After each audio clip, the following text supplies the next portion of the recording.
It's just a few more sleeps until the first State of Origin game of 2014. For fans, it's always exciting, but next Wednesday's match will also be a milestone, the 100th since the birth of the Origin concept. Fittingly, it will be reached at the same ground where it all began. Quentin Hull takes us on an insider's tour of the Cauldron. This footy stadium near the Brisbane CBD has seen some massive moments and big nights. But perhaps the biggest night is a time before these massive stands you see before you. It was a time when the expansive terraces had this place colloquially known as the Cauldron. And one night in particular remains in the memory, July the 8th, 1980. Meninga to Close. Close cutting back the other way. Catches the defence on the wrong foot. He's broken through. He's coming up to Edie. Gets away from Edie. He's over underneath. This place is the womb of State of Origin Rugby League. And quite fittingly, in 2014, the Cockroaches and Cane Toads will come here once again as Origin turns 100. So here we are in the Queensland change room, and what better man to show us around than a man who played 17 times for the Maroons, Billy Moore. Thanks for welcoming us into the Queensland inner sanctum here, the change room. Well, Quentin, it's a pleasure to be here. Great to have you here as well. This is a special place when you think of what makes it so special? A number of things. Firstly, the people that have been here before you, the history, the legacy, and this is the transition point. From here, you're released onto the Cauldron. Of Queensland come out led by Big Mal Meninga. What I loved about this room, and this is what I'd love to actually have you in here on game night, is about 2 minutes before the game. I call it the eye of the storm, because all the energy has left, and in this room is just the focus, and the teammates looking across at each other. The only person that can help me is you, and I'm looking at you, and you're looking at me thinking the same thing. We've got to stick together. There's got to be a bond here, because we know outside those doors is 80 minutes of pain. It's the fastest football you'll ever play, and it's just manic how quick it is. And I remember that the first thing I noticed was the first 15 minutes, my brain was in overload. I couldn't keep up with what was happening. It was just too quick for me. Some people wouldn't find that too unusual. But I think the eye of the storm, 2 minutes before the game, that is when the quietness takes effect, and that's when you know it's special. Well, the time has come. The call's been made. Let's head to the tunnel. Listen to the roar from Lane Park as out come their heroes.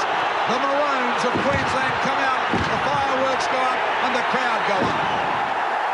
Well, here at the top of the tunnel in Brisbane, it seems like a pretty humble place, but Billy, it's a part of what's made you an icon of Origin history. It was Sydney where you made your famous chant. Tell us a bit of the background behind it. I love a tunnel. I love a tunnel scream. The narrative, the 1995 Super League war rages, so all of a sudden certain players from certain clubs wouldn't play, were ineligible, and that meant for Queensland players from the Broncos, Canterbury and Canberra were ruled out. So that's the bulk of the side. There's no Langer, there's no Steve Walters, there's no Kevin Walters, there's no Renoff. Superstars. Our coach, Wayne Bennett, pulls out. So Fatty Vorton sticks his hand up.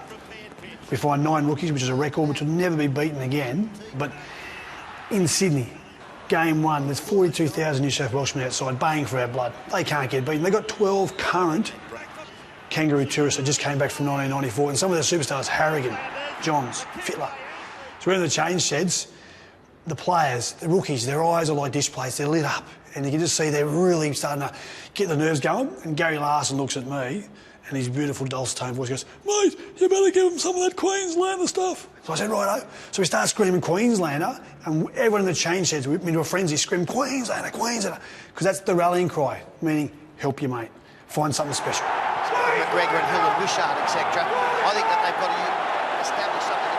So we turned and walked down that race in Sydney, and you just knew the momentum was there, and the Queenslanders went out that night and played out of our skin. We won the game 2-0. First no time, no tries were scored. It'll never happen again. And the Queensland legend was born because they put a camera in the tunnel that we didn't know was there. The Queensland Call had been around for nearly a decade, but no one ever knew about it except the players, because it was our rallying cry, meaning to go back, help your mate, find something special. When you had nothing else left in the draw, find something to help your mate out.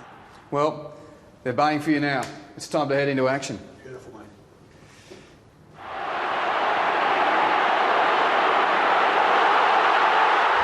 What goes through your veins when you walk out onto this stadium? Well, it's empty, but it's still got a presence. It's got a feel about it.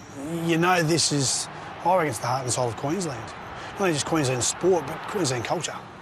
When you think about all the great moments that have been played on this turf, and not just rugby league, you know, we had the Roar only a few weeks ago, the Wallabies, the Reds, this is great turf for Queensland and Queenslanders, and obviously it's synonymous with State of Origin, the greatest sporting product in the world. And I know that a few Queenslanders argue that the game in the US doesn't count, but it's pretty poetic, isn't it, that we get to play Origin 100 here? I don't think there's a better place to play it. When you think of what personifies State of Origin, what park, what piece of dirt, and this is it. This is where it started in 1980. I remember I was in the lounge room floor in Wallingarra. I watched the game with Mum and Dad, and I said, that's what I want to be. I wanted to play Origin. And I started when I was 15, I basically trained every day. So 5 years later, when I was 20, I was lucky enough to put on my first Maroon jersey at this ground. It was Game 2, 1992, and I'll never forget it. And what I always say, you actually never run onto Suncorp, you actually float because of the power of the people, the atmosphere. I never got tired playing State of Origin because of the energy that you bring a state of mind, but you also adopt and absorb the passion of the supporters, and it's so powerful. Thanks for the tour, Billy. Pleasure, mate. Good luck for the Maroons making it 9 in a row. Go the Queenslanders!